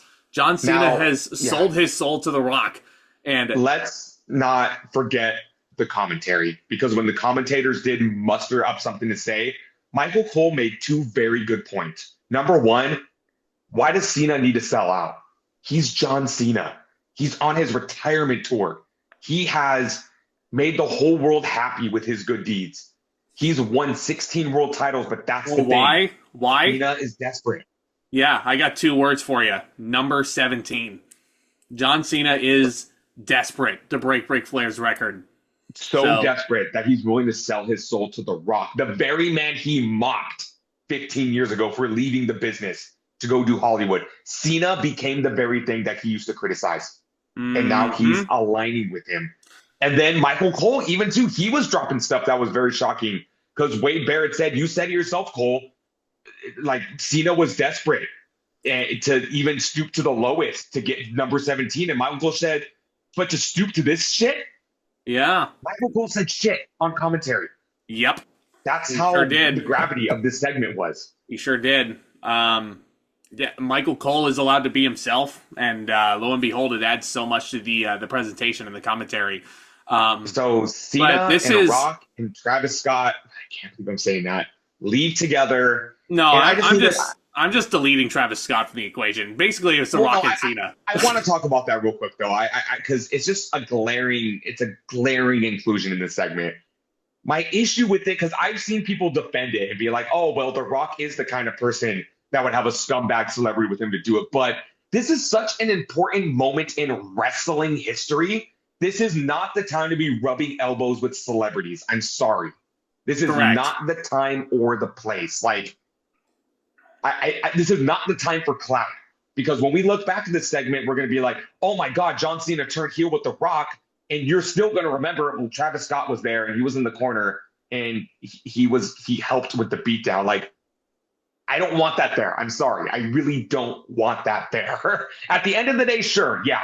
Everyone's going to remember Cena's heel turn. It wasn't about Travis Scott, but the memes have been hilarious. People saying the new world order, the new world order. I'm like, yeah, The Rock, John Cena, and Travis Scott. Well, the NWO with the new T-shirt being the NW and then the O being John Cena's bald spot. Fucking hell. There's just the memes are just I had McDonald's for lunch the day John Cena turned heel, and if anybody has been to a McDonald's recently, John Cena is McDonald's' spokesperson, and after your order is confirmed, you just see John Cena pop up in the yellow like sweater and the tie, and he's like, "You got the goods, nice." Don't talk to me today, John Cena. We don't like you. We don't like you, John. Don't talk to me today. I just want my lunch in peace. Santa Claus put John Cena on the naughty list. I never thought I'd see that. I saw the meme of, the two badass dragons and the goofy dragon next to them. It was Cena, The Rock, Travis Scott. And I'm like, you're right. I want to put Travis Scott in that picture with Darth Vader and the stormtroopers and Big Birds off to the side. It's just so out of place. I'm sorry. Like, I can't stop thinking about it because he was just awkwardly there. Just smoking a blunt. Awkward. Smoking a blunt. He was burning stage. Yeah. Mm-hmm. Yeah. I get it. He was there to perform rock out to the ring and he was there. But then when he joined in the beatdown, I was like, he didn't need to be there. And then meanwhile, that video, I think it was Con Man, I want to say. Someone sitting next to Con Man was like, hey, if Travis Scott's allowed to smoke in here, then I should too. And then the joke I came up with was like, damn, Travis Scott really went sicko mode tonight. But anywho, all jokes aside, what a goddamn 5-star segment this was. Yeah, so this is the most shocking segment in WWE since The Undertaker's streak was broken back in 2014. It's something that I never thought I would ever see. And it's something that John Cena has been wanting to do for the better part of a decade now. He was going to turn heel after he lost to The Rock in 2012, once in a lifetime. He was ready to do it. He had new gear made. He had new music made. But Vince McMahon was too chicken shit to do it. Yeah. I remember when they were kind of teasing that too, because remember when they released the Cena Suck shirt? I thought that was so jarring. And it's like, you're really releasing anti-Cena merch? Why would you be doing that unless you're planning something big for him? And we all saw how that turned out. Everybody hated the main event to WrestleMania 29. And you could have avoided that if you would have did something different with Cena. Maybe if Cena got desperate and just beat the fuck out of The Rock at the end of WrestleMania 29 instead. Yeah. But hey, better late than never, I guess. Never thought what was going to happen because also Cena's retiring this year. Well, and imagine, I think another thing is this. I think another big reason why Vince did not want to turn John Cena heel is because Cena was his guy. Yeah. For so long. We said it on the retros. He had found his new Rock in 2005. He had found his new Stone Cold. Could not turn this man heel without a big top-tier babyface to go up against him. How much does it say about Cody Rhodes and his status as the guy, the quarterback of WWE? How much Let me ask you this, too. This segment would not have had the magnitude as it did if Cena didn't attack a guy that wasn't over. Yeah, you gotta be one hell of a fucking babyface if you're going to turn The Rock and John Cena into bad guys over the course of 2 years. Because think about it. I can't think of any specific names, but if Cena were to turn on someone that wasn't as over as Cody Rhodes, or let's just say Cody Rhodes, if he wasn't as over as he is, the crowd probably would have cheered Cena and said, yeah, beat the fuck out of him. We don't like this guy. But the fact that I felt the emotion that I did, it's not just because Cena turned. It's because Cody's become the guy. And now I'm just sitting here going, I guess Cody's my hero now. But, we love Cody Rhodes. We love what he's done with the WWE the past 3 years. He's been the new John Cena. He's been, being there for the fans, like giving free tickets to families that can't make it to shows, showing up to people's weddings just because they asked him to do it, signing the autographs, being the first one in, being the last guy out. He is the new John Cena. He's the quarterback. Speculate just a tad, that could be why Cena turned. He saw what Cody was doing and went, that's my spot. How dare you try to come in and take my spot? I'm going to retire as being the guy, and I'm not going to let the likes of you, of all people, take what I built over the past 23 years. A guy who was Stardust. A guy who was Stardust to take my spot. It could be a combination of that, and yes, I was desperate for number 17, but then I saw who was holding my title, and he's trying to be the new me. Like, I am looking very forward to seeing. Do you think we see Cena tonight? No. Cena's we have not. To see him on Friday, though. Yeah, Cena's not. Technically, I'm hearing he's not advertised until St. Patrick's Day in Brussels. Which, I don't know, man. I don't know how I feel about that either, but. See, because what I said after the show ended is, like, if we don't see Cena on Raw, we have to see him on SmackDown. Cena's promos, eager to see what he has to say. He's the definition of why Cena why. His promos are going to cook once he comes back. That's what I think. And again, to end this on a more lighthearted note, somebody check on R-Truth. He's in denial. My man is in denial. Our fucking truth is a national treasure. So there was a post made by Cody's lovely wife Brandy on social media where she said John Cena sucks, and then R-Truth said we can't jump to conclusions. And then R-Truth posted on Instagram. He posted the picture of Cena beating down Cody, and he said it's AI generated, folks. It's AI generated. Like, somebody check on R-Truth. He's not okay. He's in denial. He's in denial. His childhood hero.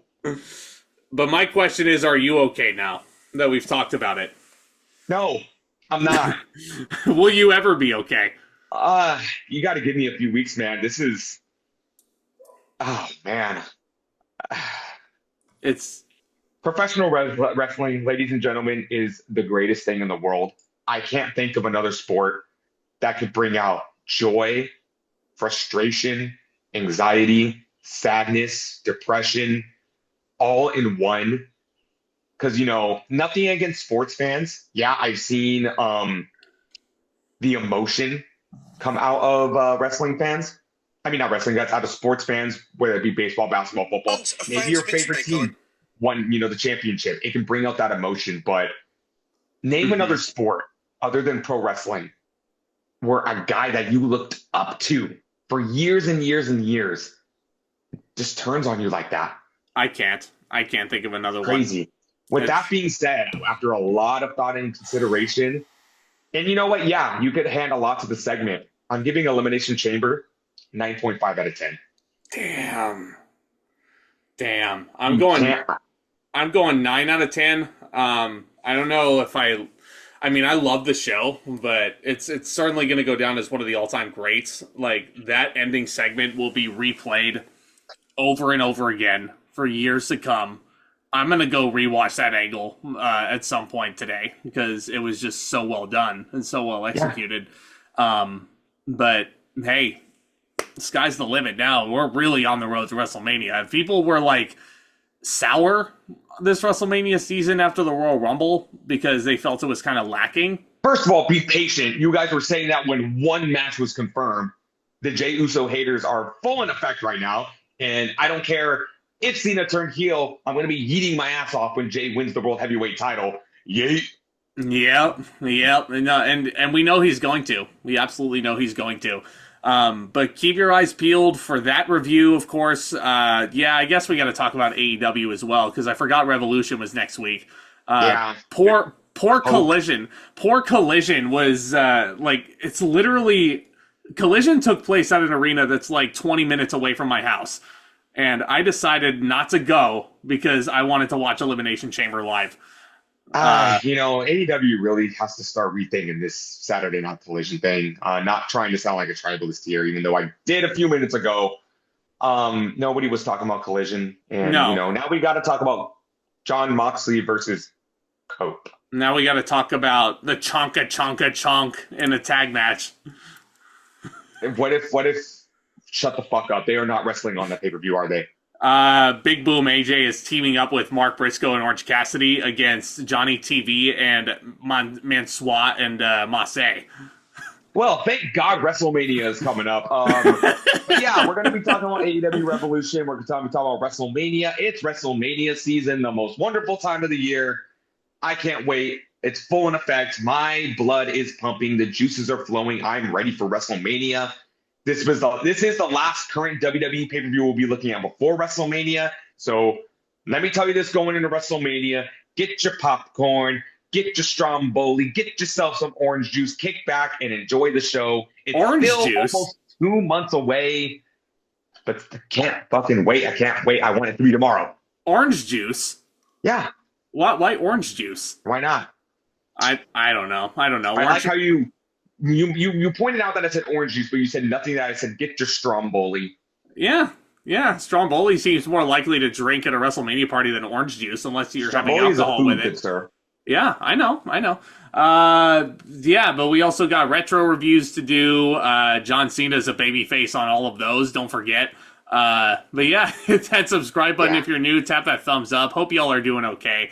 Hope you guys aren't too traumatized by the ending of this pay-per-view. But yeah, thank you all so much again for tuning in. Commence that back talk. Talk to you guys soon.